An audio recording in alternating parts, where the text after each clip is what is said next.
Good afternoon, everyone, once again. It's a bright and sunny day. My name is Olani Abodedele. A lot of you know me as The Voice. I'm a proud Nigerian based in South Africa. Today, I want to talk about the release of VDM. And why do I want to talk about it? Because I'm very, very excited. It's a victory for everyone, for every well-meaning Nigerians, home and abroad, that want a good nation, a good country we call Nigeria. As we all know, VDM, VeryDarkMan, was arrested by the EFCC, a financial crime organization that are meant to be fighting financial crime, but are actually witch hunting people and going after people that talk about the government, people speaking truth to power.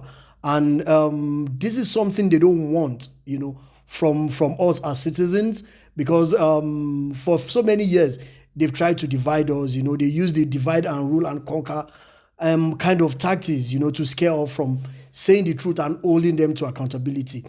But before I go ahead to talk about what I want to talk about for VBM, please, I just want us to enjoy this music. This music is from one of my all-time greats, someone I respect so much, because is someone that speaks the truth, is someone that fights for the common people of Nigeria, and I just want you to listen to this music.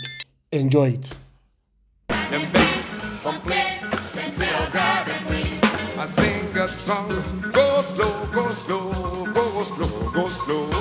Them vex, complain, them say, oh God, them taste. For me, I swear, for me, I swear, for me, I swear, as long as Africa they suffer, Africa they hungry, Africa no unite, no freedom, no justice, no happiness, then go here, Bansa, Bansa, hey! Then go here, Bansa, Bansa, hey! Them never hear anything at all. Then go here, hey, hey, hey, hey, hey, hey. Yes, I hope you all listen to that music. That music was from Fela Kuti. As you know him, we call him Baba 70 in Nigeria. He's one of the activists, who has always been fighting for the emancipation of Africans and the freedom of Nigeria. Fela Kuti always speak the truth to power, no matter who you are. He says it the way he is. A lot of people, did not appreciate Fela when Fela was alive. For me, Fela is not just an ordinary human being. He's a priest, he's a prophet. He's someone that I've seen into the future so many years. A lot of things that is happening today, Baba Fela Anikulapo Kuti have actually seen it, and he has already warned us and he has told us these things. And now these things are coming to be, and that's why I like Fela Anikulapo Kuti so much. I listen to his music. I love his music. Now, let's go back to the issue of VDM. Yes, VDM has been released, but something I've noticed along the way is that VDM have not been speaking and have not been posting the way he usually does. And why can this be? Could this be as a result of some of the things they have committed him, they have forced him to commit to while he was in custody of the EFCC? Again, for me, I'm still finding it very difficult to believe. I don't know about you. Maybe you can make things clearer for me. But if you can make things clear for me, just actually go onto the comment section and leave your comment about it and things like that. Let us have a discussion on it. VDM has not been posting so much. He's not been speaking. Could this be some of the agreement that forced him to consent to or to sign to for his release, for him to tone down on the way he talks and things like that? I don't know.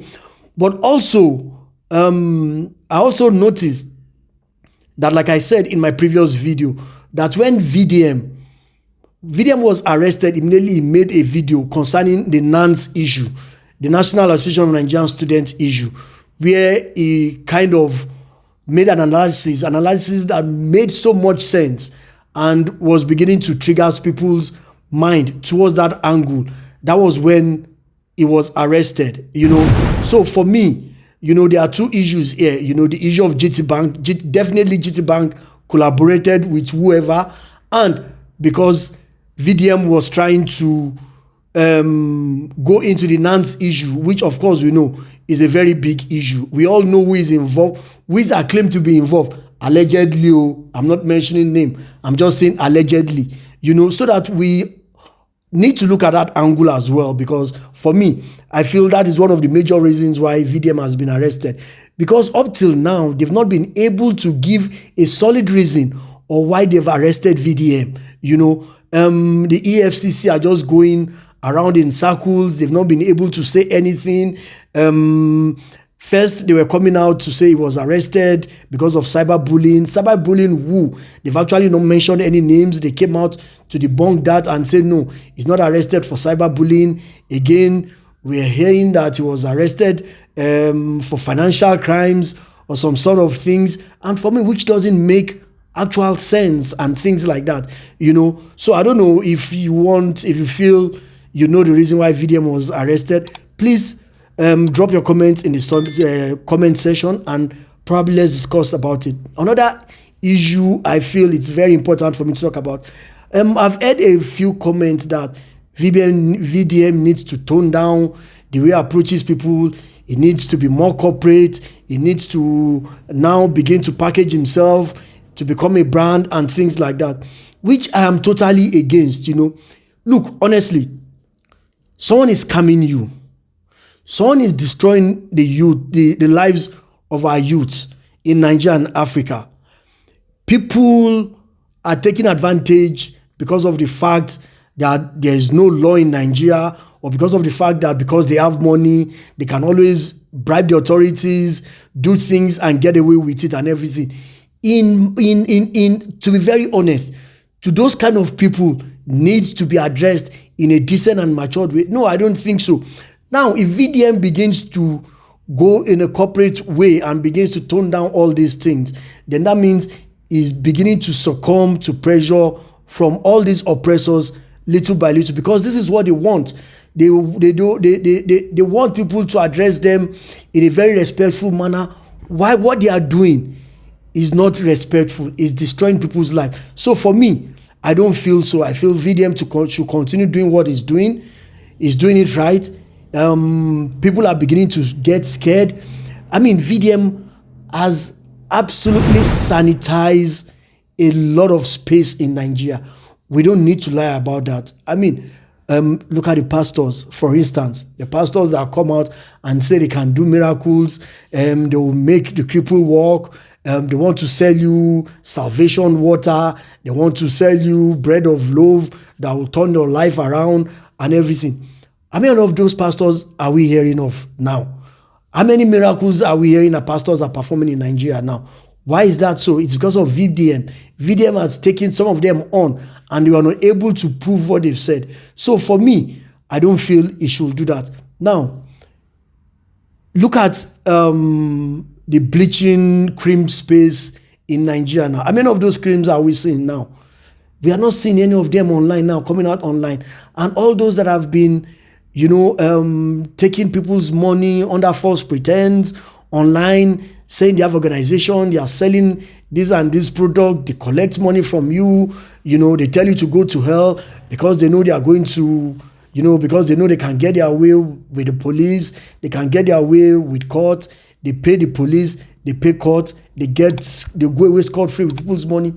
How many of those people are we seeing that are still existing or that are still so bold enough to come online and sell fake product or come online and sell what they don't have to sell? Now, do we even also have to go into the political line? Our politicians. How many politicians are scared? Want to be accountable or whatever? But one thing I want to say is, I want to give kudos to VDM. I want to give kudos to his followers that call themselves the Rattles. They are a force. We can't hide about it. And if anybody wants to deny it, VDM is one of the biggest brand in the social media space now in Nigeria. I doubt if any influencer or anyone can match VDM's followership now, and which is good, and I just want to say VDM should continue what he's doing. He's doing what is good. You know, we are all proud of him. We are all in support of him. You know, even from the diaspora, we are all in support of him. We like what he's doing. He should not derail, you know, and he should understand the fact that when you stand on the path of truth and you stand on the path of justice, it's not going to be easy. A lot of people want to bring you down. A lot of people will say things just because they want to make themselves feel okay, or just because they are envious, they are not in their space and everything, you know. But one thing I can say is Nigerians are not easy people. And for you to deal with Nigerians, you don't need to take it easy with them. You know, I mean, a lot of Nigerians, I mean, it's still so astonishing, it's still so surprising how any right-thinking Nigerian will still allow these politicians, you know, to continue dividing us on ethnicity, on religious, on a lot of things that doesn't make sense, you know, and things like that. But I mean, for me, that's always been my dream. I want a Nigeria that is working for all, irrespective of who you are. I want a free Africa. I mean, I want Africa where we can move freely, we can trade freely between ourselves and whatever. And if we don't start to clean the African space, irrespective of which country, we need to start cleaning the African space so that we can enjoy the benefits that comes with being an Africa. You know, either we like it or not, changes is beginning to come into Africa. A lot of people are beginning to agitate for a good Africa, and Africa must be good. You know, we need to make Africa good for all of us, for our children and unborn children. So I'm just going to say, please take your time, like this video, share, comment, and follow me. Follow me on all my social handles, on YouTube, on Facebook, and on TikTok. Thank you very much, Africa. Thank you very much, the world. I love you, and peace out.